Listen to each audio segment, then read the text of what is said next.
Bom, o presidente Lula falou pela primeira vez sobre a contestada vitória de Nicolás Maduro na Venezuela. Em entrevista à TV Centro-América do Mato Grosso, Lula afirmou que não viu nada de grave ou anormal com o processo eleitoral do país vizinho e que a imprensa brasileira trata o assunto como se fosse a Terceira Guerra Mundial. Vamos vomitar comigo. Briga. Como é que vai resolver essa briga? Apresenta a ata. Se a ata tiver dúvida entre a oposição e a situação, a oposição entra com recurso, sabe? E vai esperar na justiça tomar o processo. E aí vai ter uma decisão que a gente tem que acatar. Eu estou convencido que é um processo normal, tranquilo, sabe? O que precisa é que as pessoas que não concordam têm o direito de se expressar, têm o direito de provar que não concorda, e o governo tem o direito de provar que está certo. É o direito de provar que não concorda. Você tem que provar que não concorda. Olha, eu vou falar para vocês, eu não sei porque que o Brasil compra adubo da Rússia. Porque era só o Lula falar que a merda, ela fertilizava todo o solo brasileiro. E se o Lula considera o regime do Maduro uma democracia, alguns aliados petistas pensam diferente. A ministra do Meio Ambiente, Marina Silva, disse em entrevista ao portal Metrópolis que a Venezuela não é uma democracia e ela cobrou provas de transparência da eleição. Já o presidente nacional do PSB, que é o partido do vice Geraldo Alckmin, como se Geraldo Alckmin tivesse alguma hombridade nessa vida, né? Falar, o partido do vice. Não, o Planária não serve nem para representar o presidente nas Olimpíadas, mas o PSB afirmou que sabia que a Venezuela não realizaria uma eleição livre, transparente e democrática. Pede a recontagem de voto ao PSB, vocês não têm coragem, não? Segundo Carlos Siqueira, abre aspas, o PSB condena as violações dos direitos humanos e democráticos perpetradas pelo regime chavista, fecho aspas. Agora, por que ele não lamenta a violação de direitos humanos perpetradas contra o povo brasileiro?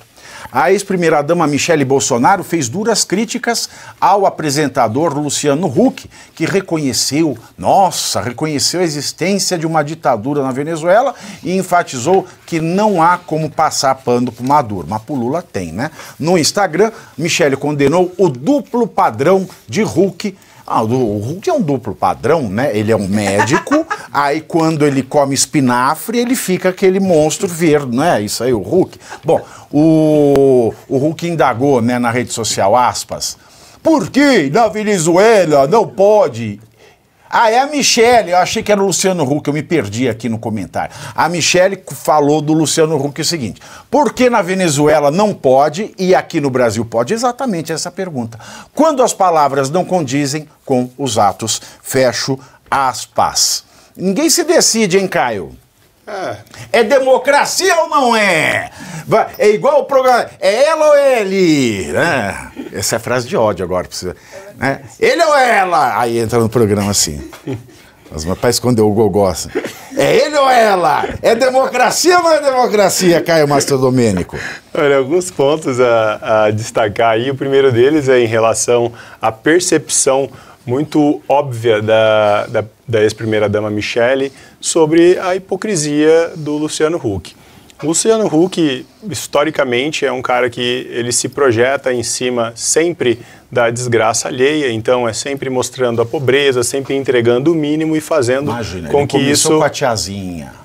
Ele entregou bastante nesse caso. Ele punha a tiazinha! Eu acho que era o nome dela? Foi a única... Depois era feiticeira. Eu acho que essa foi a única fase que ele entregou o máximo. Depois ele passou a entregar o mínimo. Ele entregava o H na Band. Era isso. Exato. Ele entregava o mínimo para as pessoas e filmava ali as pessoas, né, em estado de euforia ou humilhação, não dá para definir o que era. Mas fato é que a partir do momento que ele começou a se preocupar com uma possível carreira política, ele começou a demonstrar a tua hipocrisia frequentemente. Então, ele não sabe a quem defende, ele não sabe a que ele veio, ele não tem uma ideia, ele não tem um ideal. O que ele tem é uma sede de conseguir chegar em algum cargo de poder e uma autoestima inabalável, né, de achar que ele chegaria, inclusive, à presidência da República, como a gente assistiu aí nas últimas eleições presidenciais, a possível eminente candidatura desse senhor apresentador. Mas esse é um ponto. Outro ponto que eu acho que é mais relevante disso tudo é a fala do então presidente eleito pelas urnas eletrônicas, o Lula. O Lula acabou de dizer que a decisão da justiça tem que ser acatada. Você pode até discordar, mas a decisão da justiça terá que ser acatada. Ou seja, ele em momento nenhum considera aparelhamento das instituições jurídicas, até porque ele nem poderia, né? Porque ele poderia acabar. Ele não. Exatamente, né? Ele nem poderia fazer isso lá.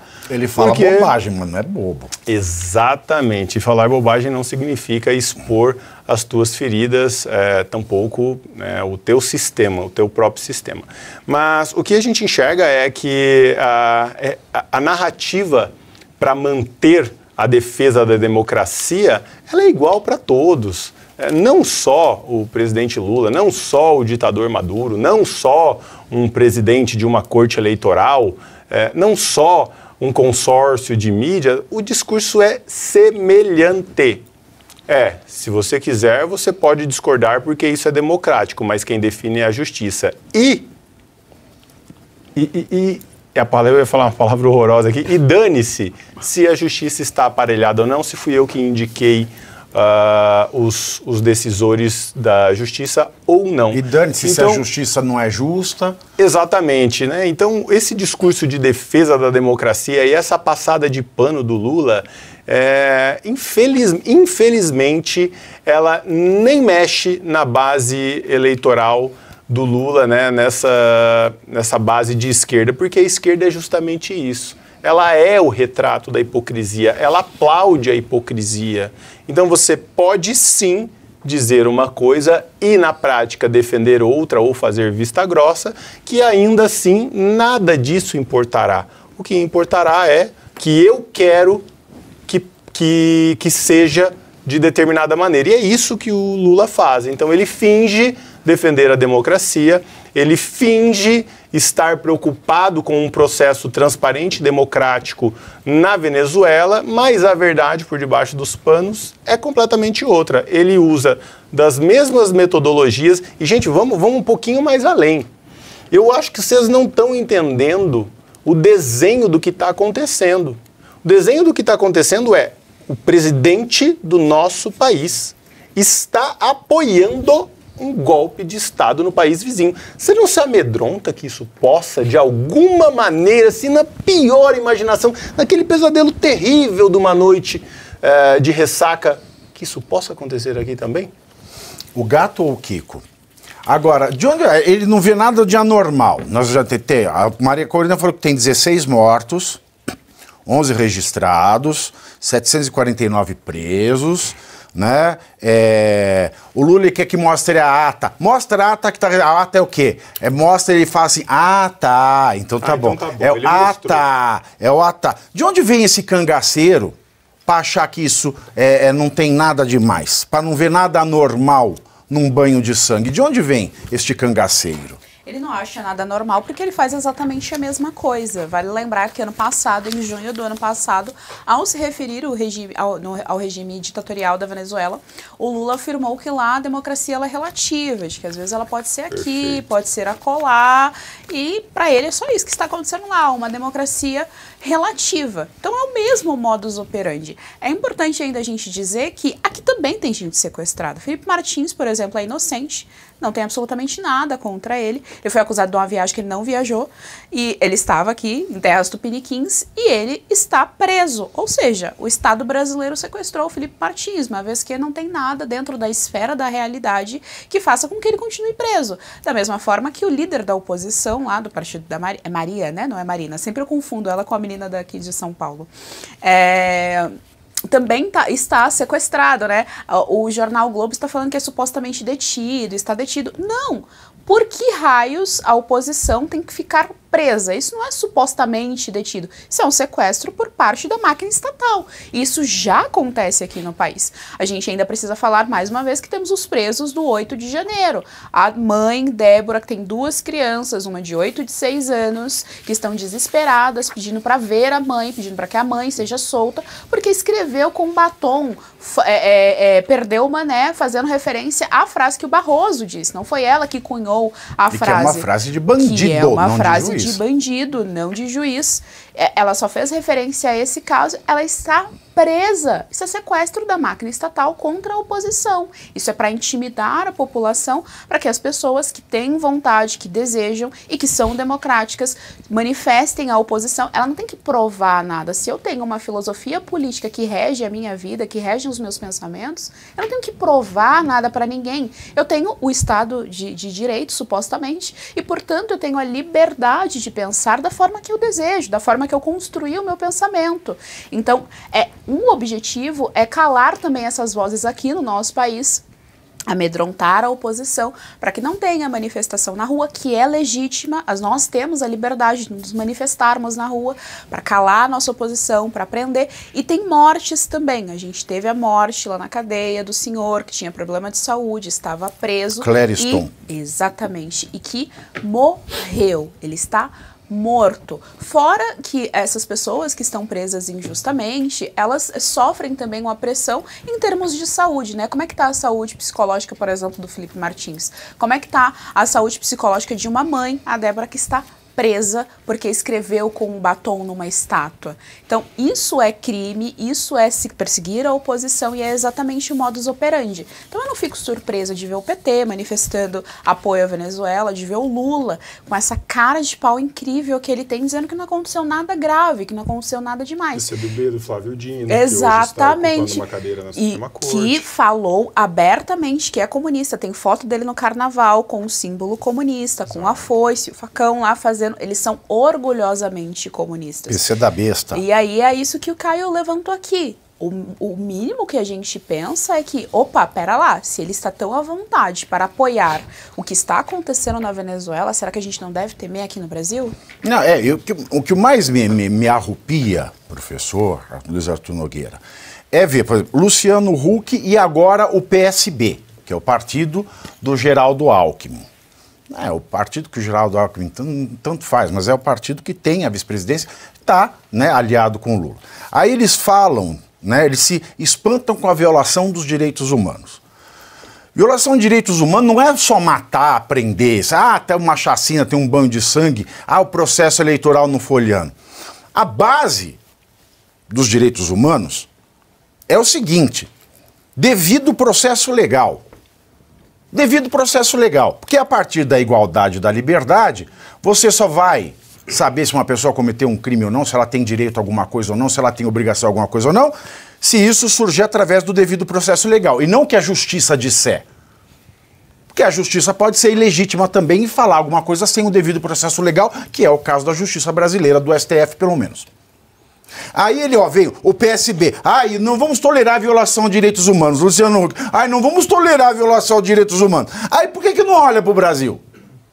Vamos voltar, Felipe Martins e os presos do 8 de janeiro. E sem entrar no mérito se são culpados ou inocentes, você não precisa, nem precisa entrar nesses méritos. Não há crime sem lei anterior que defina, e para uma pessoa responder por um crime você tem que individualizar a conduta. Individualizou? Não. Aí criaram a regra do crime multitudinário.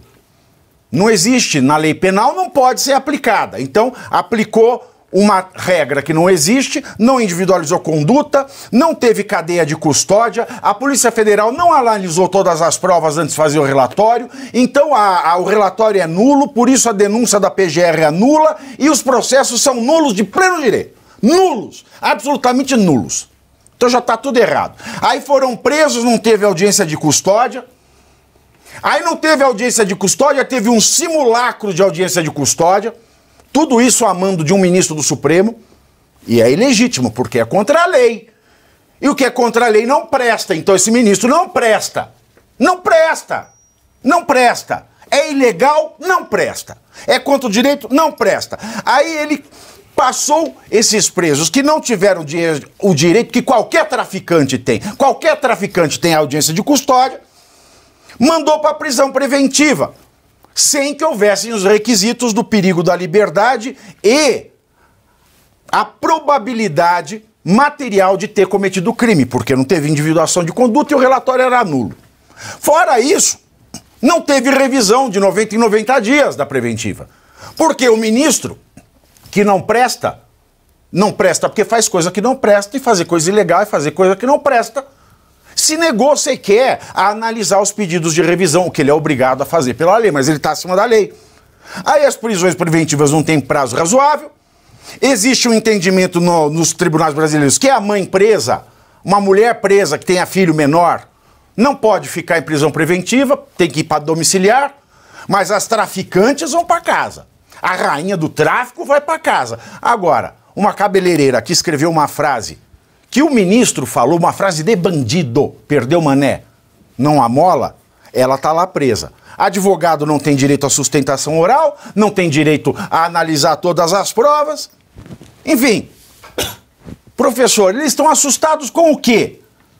Se o Brasil, numericamente, é muito mais violador dos direitos humanos do que a Venezuela. Eu concordo plenamente contigo. A violação que está acontecendo aqui, ela desrespeita o Estado Democrático de Direito exatamente por uma razão simples, Pavinato. O Estado Democrático de Direito ele não se configura pelo mérito, ele se configura pela execução da forma. É a forma que preserva se os direitos fundamentais estão sendo respeitados. Como você bem apresentou aí. Olha, não precisa estar discutindo se o cara é criminoso ou não. O que tem que identificar para configurar o Estado de Direito é que toda a forma e o processo legal seja cumprido, porque é nisso que se preservam os direitos fundamentais, aquelas liberdades fundamentais. Aí isso está configurado. Se não dá, não tem nem o que discutir. Nós não estamos mais no Estado Democrático de Direito. Nós estamos vivendo uma nebulosidade. Quando você falou de 7 além, é mais ou menos... Você não precisa ir para 7 além. Sabe que o Maduro acabou de falar nesse discurso também no Supremo Tribunal de Justiça? Estamos vivendo um golpe de Estado. Sim, mas esse é o argumento que, inclusive, como o Caio muito bem trouxe, nós podemos viver isso num futuro breve. Não. Nós podemos viver isso num futuro breve. É mais grave. É a Venezuela que está virando o Brasil.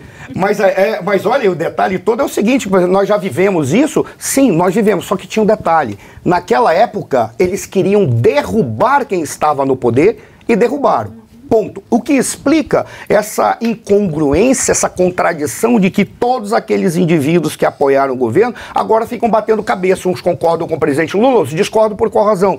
Porque ali não foi uma coalizão, porque não se produziu um programa de governo. Aquilo foi uma coligação para derrubar o Bolsonaro. É a prova mais concreta quando você vê a Marina falando uma coisa, o PT falando outra e o PSB falando outra. Eles não são aliados, não fazem parte do mesmo governo, porque eram coligados para derrubar o Bolsonaro, não tinham nenhum programa comum. O PSB agora vai ser partido sou babaca.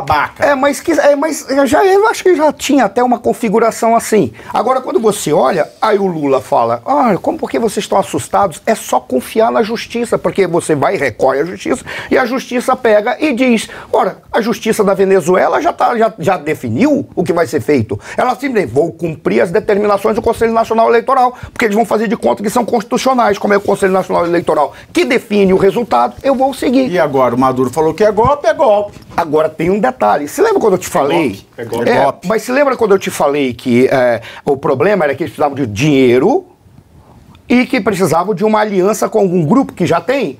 Quais são os 3 pilares? Quando eu comecei a falar, Forças Armadas é um, mas tem outros 2.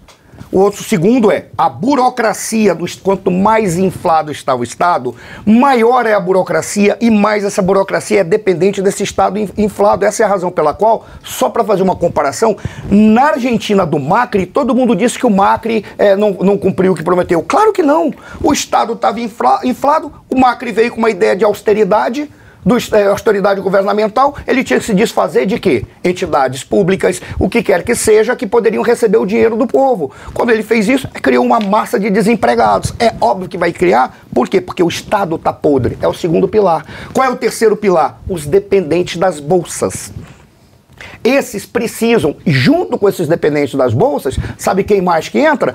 Todas aquelas entidades que são ditas como auxiliares do Estado. Quer ver um exemplo comparando com a Argentina atual? O Milei, eu fiquei indignado quando eu vi a mídia brasileira dizendo que o Milei ia retirar os benefícios que poderiam ser dados de assistência para aquela população mais carente e pobre. Sabe o que foi que o Milei falou?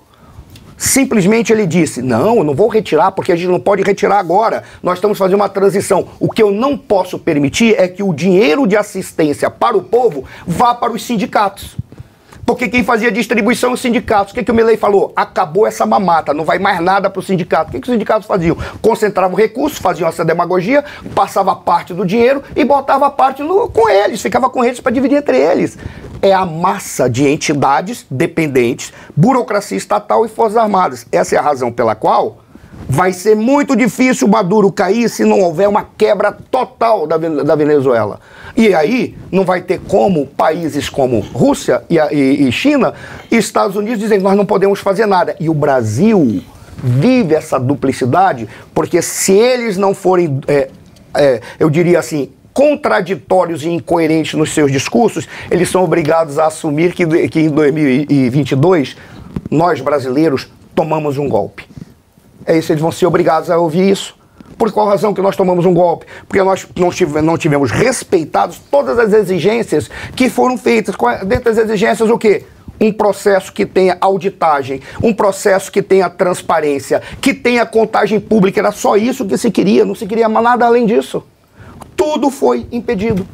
E vieram com discursos falhos, discursos vazios, que não é possível sim a auditagem do relatório que cai e depois você vê na própria urna. O que as pessoas queriam? Urnas que poderiam propiciar a contagem e recontagem dos votos, porque você tem um elemento físico para comparar com o elemento eletrônico.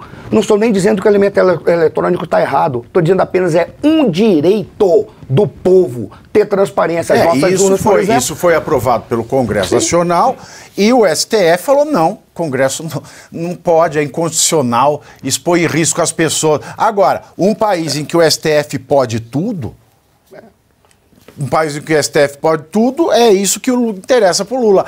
Se a justiça falar que tá certo, tá certo. Lembra de 2015? Desculpa, lembra de 2015? Que eles passaram o poder legislativo lá na Venezuela para o Supremo deles? Passaram. E passaram dissolveram explicitamente. O judiciário pode decidir sobre questões legislativas, independentemente das decisões do legislativo, inclusive concluindo se o legislativo legislou ou não. Isso é brincadeira. Estamos falando do quê? Da Venezuela? Mas é possível que seja. Olha que interessante. Você falou há pouco que o Luciano Huck, né, a gente até divulgou isso aqui, está indignado com a ditadura na Venezuela. Né? Sobre o Brasil, ele não pia nada, né? Loucura, não fala loucura, nada, loucura. É só apoio. Eu vou fazer uma pergunta, é só uma pergunta. Eu acho que uma pergunta não deveria caber um processo. Mas eu tenho. Né? Se quer uma irritação, é só uma pergunta. Eu tenho processo por perguntar. Por perguntar. A pergunta é simples. Meu Deus, então, O silêncio de Luciano Huck sobre o que acontece no Brasil tem alguma ligação com o fato de que, em 2010, ele pegou emprestado do BNDES 17 milhões de reais no governo Lula para financiar jatinhos? É só uma pergunta. Teve isso? Teve isso? Em 2010. Eu não sabia. E agora ele está agindo like a virgin? Lembrando que, como eu expliquei aqui, dinheiro do BNDES é dinheiro subsidiado, portanto, financiado para ele comprar jatinho para ele? O BNDES do Lula emprestou dinheiro para ele comprar jato para ele? 17 milhões de reais. Quando ele ameaçou ser candidato, esse assunto veio à tona. E aí ele abortou a candidatura.